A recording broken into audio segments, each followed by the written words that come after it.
But we do want to take a minute and just talk about what these protesters, specifically the ones in Raleigh who we're just covering, are protesting about. So they sent out a news release this week, and they say in that news release that lawmakers are, quote, targeting the well-being of immigrant neighbors and, quote, blaming immigrants for all of society's problems. Those are some big claims, obviously. Maybe you agree with them, maybe you don't, but I don't want to focus on that specifically tonight.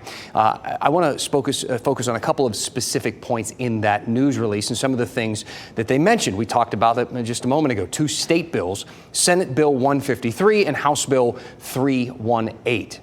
Let's talk about what those are specifically. So Senate Bill 153 was the subject of a protest just last night at the state capitol. Hundreds of people showed up there demonstrating inside and outside of the legislative building. Now, here is what that does. It requires state and local government agencies to cooperate with deportation efforts by ICE. The bill also prevents undocumented immigrants from collecting benefits, and the bill would punish sanctuary cities, stripping their immunity from lawsuits targeting governmental function. So in other words, if a city or a county limits law enforcement of federal immigration laws, they could face lawsuits they normally would not face. Now, the Center for Immigration Studies doesn't identify 9 sanctuary counties, or does in North Carolina, a few in the western part of the state and the Triad, plus Chatham, Orange, Durham, and Wake counties, all these sanctuary counties.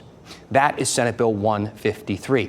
Now, it's right now on Governor Stein's desk. We'll see what he does with it. On to House Bill 318. This is known as the Criminal Alien Enforcement Act. It would require North Carolina sheriffs to notify ICE at least 2 hours before releasing an inmate with a federal immigration detainer. So basically, that is an ICE request to hold an inmate for up to 48 hours beyond their scheduled release. HB 318 is also on the governor's desk, and it's something that the WRAL documentary unit has reported on at length. In fact, it was a key part of the documentary Crossing Borders, Immigration and Division in North Carolina.